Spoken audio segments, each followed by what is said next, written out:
सुंदरपुर गांव में सुबह का समय था। मुर्गे जोर जोर से बांग दे रहे थे। औरतें पानी भर रही थीं। बच्चे स्कूल जाने के बहाने खेल रहे थे और गांव के बूढ़े चौपाल पर बैठकर हुक्का पी रहे थे। सब कुछ बिल्कुल सामान्य था, लेकिन तभी गांव के बाहर से ढोल की तेज आवाज आने लगी। ढम ढम ढम। अरे ओ, गांव में कोई बड़ा बाबा आया है। बस इतना सुनते ही पूरा गांव उधर भागने लगा। धूल उड़ाती हुई एक बैलगाड़ी गांव में दाखिल हुई। उसके ऊपर लाल कपड़ा बिछा था। चारों तरफ घंटियां लटक रही थीं और बीच में बैठा था एक लंबी दाढ़ी वाला बाबा। उसकी आंखों पर काला चश्मा था, हाथ में चमकता डंडा, और पीछे बैठा था उसका चेला गप्पू।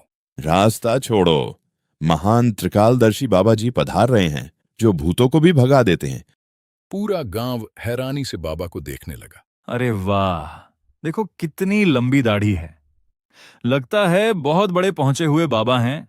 इनके चेहरे पर तो दिव्य तेज दिख रहा है। असल में वो दिव्य तेज नहीं था, चेहरे पर लगा एक्स्ट्रा पाउडर था। तभी बाबा धीरे धीरे बैलगाड़ी से नीचे उतरे। उन्होंने आंखें बंद की और हवा में हाथ घुमाने लगे। हम मुझे इस गांव में भारी संकट दिखाई दे रहा है। पूरा गांव डर गया। हे भगवान, कौन सा संकट बाबा जी? इस गांव पर बुरी शक्तियों की नजर है। असल में बाबा हर गांव में यही डायलॉग बोलता था और लोग डर जाते थे। तभी गांव का सरपंच वहां पहुंचा। प्रणाम बाबा जी, आप हमारे गांव में कैसे? हम घूम घूम कर लोगों को संकट से बचाते हैं और बुरी आत्माओं को भगाते हैं। असल में बाबा का असली नाम था पप्पू। वो शहर में छोटा मोटा जादू दिखाता था, लेकिन वहां कोई उसे भाव नहीं देता था। फिर उसने सोचा, क्यों ना गांव वालों को बेवकूफ बनाया जाए। और बस वो नकली बाबा बनकर गांव गांव घूमने लगा।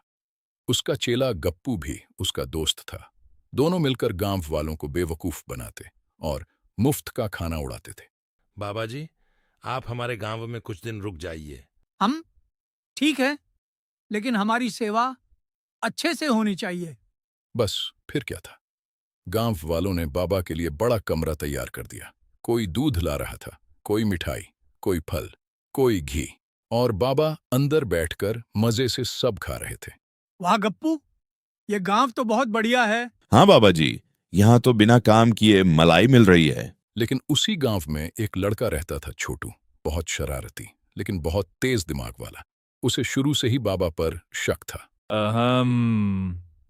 ये बाबा कुछ ज्यादा ही नाटक कर रहे हैं। अगले दिन गांव में बाबा का बड़ा दरबार लगा। पूरा गांव वहां बैठा था। बाबा एक ऊंचे आसन पर बैठे थे। जिसे भी कोई समस्या हो, हम उसका समाधान करेंगे। बाबा जी, मेरी बकरी दूध नहीं दे रही। हम बकरी पर बुरी नजर है। फिर बाबा ने जेब से काला धागा निकाला। ये बांध दो, सब ठीक हो जाएगा। और बदले में 2 किलो घी ले लिया। बाबा जी, मेरी फसल सूख रही है। तुम्हारे खेत में नकारात्मक ऊर्जा है। फिर बाबा ने खेत में नींबू फेंका। सब ठीक हो जाएगा। गांव वाले कुछ समझे न समझे, लेकिन डर जरूर गए। धीरे धीरे पूरा गांव बाबा पर विश्वास करने लगा। बाबा जी, मेरी पत्नी बहुत गुस्सा करती है। हम रोज सुबह 4 बादाम खाओ और पत्नी से दूर रहो। वाह बाबा जी। असल में बाबा खुद शादीशुदा नहीं था। एक मोटा आदमी आया। बाबा जी, मेरा वजन कम नहीं हो रहा। रात में खाना बंद कर दो। लेकिन उसी रात बाबा खुद 20 लड्डू खा गया। बाबा जी, आपने तो इन्हें डाइट बताया था और खुद लड्डू खा रहे हो। चुप, बाबाओं का मेटाबॉलिज्म अलग होता है। उधर छोटू लगातार बाबा पर नजर रख रहा था। एक रात छोटू चुपके से बाबा के कमरे के बाहर पहुंचा। अंदर से हंसी की आवाजें आ रही थीं। हाँ हाँ हाँ, आज तो 5 किलो लड्डू मिले। आज तो मजा आ गया बाबा जी। इतना सारा दूध, इतनी सारी मिठाई। भोले लोग हैं, जो बोलो मान लेते हैं। छोटू सब सुनकर हैरान रह गया। तो ये दोनों धोखेबाज हैं। अगले दिन छोटू गांव वालों को बताने गया। ये बाबा नकली हैं। चुप कर बदमाश, बाबा जी के बारे में गलत मत बोल। कोई छोटू की बात नहीं मान रहा था। तभी छोटू ने बाबा की पोल खोलने का प्लान बनाया। उस रात छोटू और उसके दोस्त चुपके से बाबा के कमरे में घुसे। उन्होंने देखा, बाबा की लंबी दाढ़ी मेज पर रखी थी। चमकता डंडा एक्चुअली टॉर्च था, और जादुई भस्म असल में आटा था। अरे ये तो पूरा ड्रामा है। अब आएगा मजा। छोटू ने बाबा की नकली दाढ़ी छुपा दी, टॉर्च की बैटरी निकाल दी और आटे में लाल मिर्च मिला दी। अगले दिन फिर बड़ा दरबार लगा। पूरा गांव जमा था। आज हम गांव से बुरी शक्तियां दूर करेंगे। बाबा ने ड्रामेटिक तरीके से डंडा उठाया, लेकिन लाइट ही नहीं जली। अरे बाबा जी, आपकी शक्ति कहाँ गई? गांव वाले एक दूसरे को देखने लगे। तभी बाबा ने जादुई भस्म उठाई और हवा में फेंकी, लेकिन उसमें मिर्च मिली हुई थी। आछी! हाँ, छी! दोनों जोर जोर से छींकने लगे। पूरा गांव हंस हंस कर पागल हो गया। अरे ये कैसा बाबा है? इनकी शक्तियां कहाँ गईं? तभी छोटू आगे आया। उसने मेज के नीचे से नकली दाढ़ी निकाल ली। ये रही बाबा जी की असली शक्ति। पूरा गांव शॉक्ड रह गया। मतलब ये नकली बाबा है? हाँ, ये गांव वालों को बेवकूफ बना रहे थे। अब गांव वालों को सब समझ आ गया। मैंने तो इतना घी दिया था। और मैंने दूध। डर के मारे बाबा और गप्पू भागने लगे, लेकिन भागते भागते बाबा की धोती फंस गई और वो सीधे कीचड़ में गिर पड़े। पूरा गांव जोर जोर से हंसने लगा। नकली बाबा भाग गया। लेकिन कहानी अभी खत्म नहीं हुई थी, क्योंकि बाबा हार मानने वालों में से नहीं था। उस रात बाबा और गप्पू गांव से भागे नहीं, बल्कि गांव के बाहर पुराने खंडहर में छुप गए। बाबा जी, अब क्या करेंगे? बदला? अगली रात गांव में अजीब आवाजें आने लगी। बचाओ!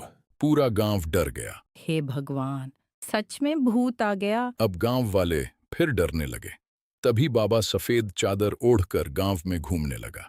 भूत! एक आदमी डर के मारे पेड़ पर चढ़ गया, दूसरा चारपाई के नीचे छुप गया, एक तो डरकर कुएं में गिरते गिरते बचा। अगले दिन पंचायत बुलाई गई।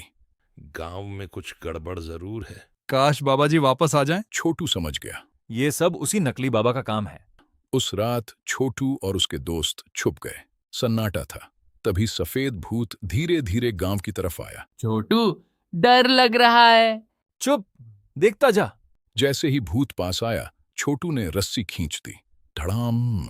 भूत जमीन पर गिर पड़ा। हुच! चादर हटते ही सबकी आंखें फटी रह गईं। अरे ये तो बाबा है। पूरा गांव वहां पहुंच गया। फिर से धोखा। सब बाबा का प्लान था। अरे गद्दार! अब गांव वालों ने फैसला लिया। इन्हें ऐसे ही मत भगाइए, पहले इनसे काम करवाइए। अब शुरू हुआ असली मजा। अगले दिन बाबा से गोबर उठवाया गया, खेत जुतवाए गए, पानी भरवाया गया, लकड़ी कटवाई गई। मैं बाबा हूँ। अब मजदूर बाबा बनो। धीरे धीरे दोनों सच में मेहनत करने लगे। उन्हें समझ आने लगा कि गांव वाले कितनी मेहनत से जिंदगी चलाते हैं। हमने गलत किया। एक दिन बाबा छोटू के पास आया। मुझे माफ कर दो, मैं लालच में अंधा हो गया था। गलती मान ली ना, बस फिर ठीक है। अब बाबा बदल चुका था। उसने नकली बाबा बनना छोड़ दिया। अब वो बच्चों को असली मैजिक ट्रिक्स दिखाने लगा। वाह! अब बच्चे उससे डरते नहीं थे, बल्कि प्यार करते थे। देखा, सही रास्ते पर चलो तो इज्जत खुद मिलती है। और बच्चों इसीलिए कहते हैं, झूठ और डर से लोग कुछ समय तक बेवकूफ बन सकते हैं, लेकिन सच ज्यादा देर छुप नहीं सकता।